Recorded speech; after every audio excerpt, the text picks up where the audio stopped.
تصور کن وقتی سرتو میچرخونی صدایی از پشت سرت زمزمه کنه، اما نه از یک نفر دیگه، بلکه از یک صورت دیگه که روی پشت سرته. این یک افسانه نیست، این داستان ادوارد موردریکه، مردی که با یک صورت دوم به دنیا اومد.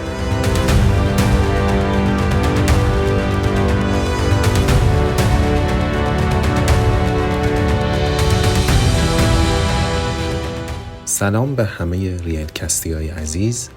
این دومین برنامه ریلکست هست که در حال شنیدن یا دیدن اون هستید. یک داستان جذاب، یک کمی افسانه‌ای ولی اما واقعی.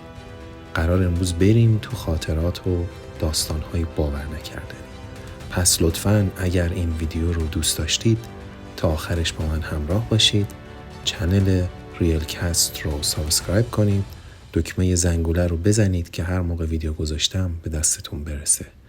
بریم با همین داستان جذاب رو بشنویم. ادوارد موردریک طبق گفته ها در حدود اواسط قرن 19 در انگلستان به دنیا آمد. خانواده اشرافزاده و ثروتمند داشت و از همون ابتدا که به دنیا آمد تفاوتش با بقیه مشخص بود، اما نه از نوعی که باعث افتخار باشه. ادوارد با یک ناهنجاری بسیار نادر به دنیا آمد. در پشت سرش، دقیقاً در ناحیه‌ای که سر قرار میگیره، یک صورت دوم داشت. این صورت چشمها، بینی و دهان کاملی داشت و دقیقاً شبیه یک انسان بود، اما نمیتونست غذا بخوره یا صحبت بکنه.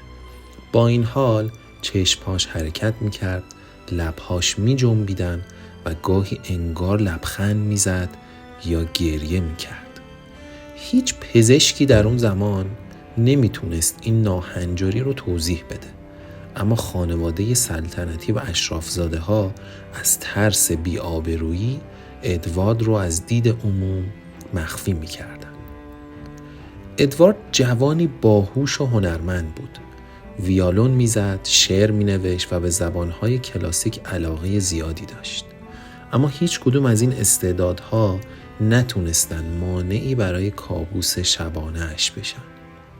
ادوارد ادعا میکرد که صورت پشت سرش شبها بیدار میشه در حالی که خودش خواب نیست. صدای زمزمه هاش رو میشنوه، صداهایی که به گفته ادوارد اون رو به جنون میکشوندن. توی یک کتابی ادوارد نوشته بود این چهره نه خواب داره و نه ساکته. هر وقت میخوابم اون بیداره، زمزمه میکنه چیزهایی که فقط از جهنم میاد. حتی وقتی لبخند میزنه لبخندش نفرت انگیزه. ادوارد هرگز نتونست زندگی عادی داشته باشه. دوستانی نداشت، خانواده‌اش باهاش مثل یک راز کثیف رفتار میکردن و پزشکا از ترس آبروشون حاضر به جراحی اون صورت دوم نشدن. ادوارد خیلی التماس دکترا میکرد که این سر پشتشو جراحی کنن و این صورت نفرین شده رو از پشت سرش حذف کنن، اما علم اون روز انقدری توسعه پیدا نکرده بود و دکترا با جلساتی که میذاشتن نمیتونستن به جنبندی برسن و بتونن اون سر رو ازش جدا بکنن. در نهایت تو سن 23 سالگی ادوارد موردریک خودکشی کرد.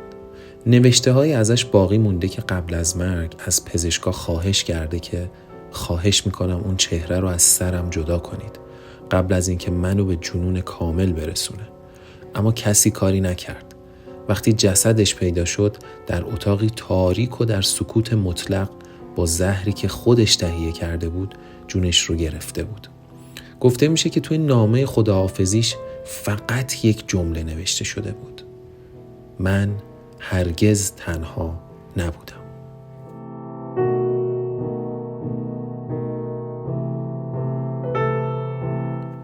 حالا سوالی که همه میپرسن اینه: آیا داستان ادوارد موردریک واقعیه یا فقط یک افسانه پزشکیه؟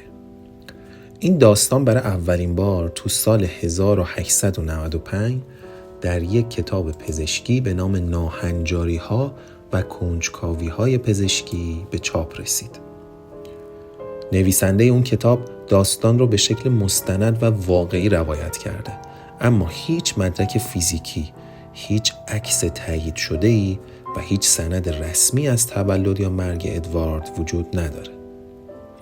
برخی معتقدن که اون فقط یک شخصیت تخیلی بوده، ساخته ذهن نویسنده هایی که دنبال جلب توجه بودن، اما بعضی دیگه هم میگن بر اساس یک مورد واقعی ولی با اغراق زیاد ساخته شده.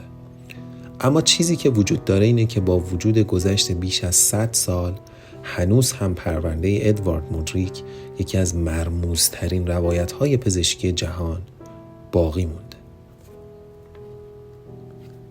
حالا چه داستانش واقعی باشه چه نباشه، ادوارد مودریک به نمادی تبدیل شده از رنج انسان در برابر ناهنجاری‌ها، تنهایی و وحشتی که از درون میجوشه. صورت دوم شاید نماد اون بخش تاریک روح باشه، صدایی که نمیتونست خاموشش کنه و شاید هم هنوز هم شبها در گوشه ای از تاریخ زمزمه های اون چهره شنیده میشه.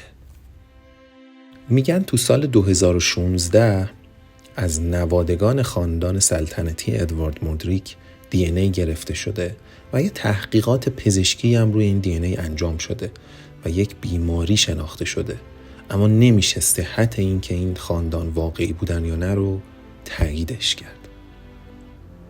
گاهی مرز بین افسانه و واقعیت اونقدر باریکه که فقط یه زمزمه کافیه تا شک رو توی ذهنمون بکاریم.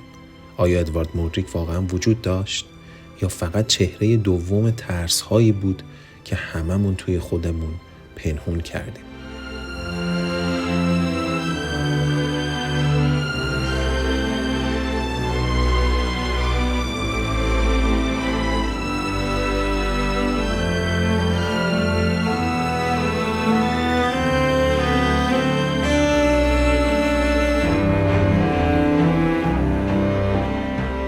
ممنون که تا آخر ویدیو با من بودین. اگه از این داستان‌های عجیب و باور نکردنی خوشتون میاد، ریل کست رو دنبال کنید، زنگوله رو بزنید تا وقتی کابوس بعدی رسید بیدار باشید. راستی ویدیو قبلی من در مورد سقوط معجزه‌آسای رودخانه هاتسون رو از دست ندید و همین الان رو لینکش کلیک کنید و با لذت تماشا کنید. پس تا ریل کست بعدی مراقب احوالتون باشید.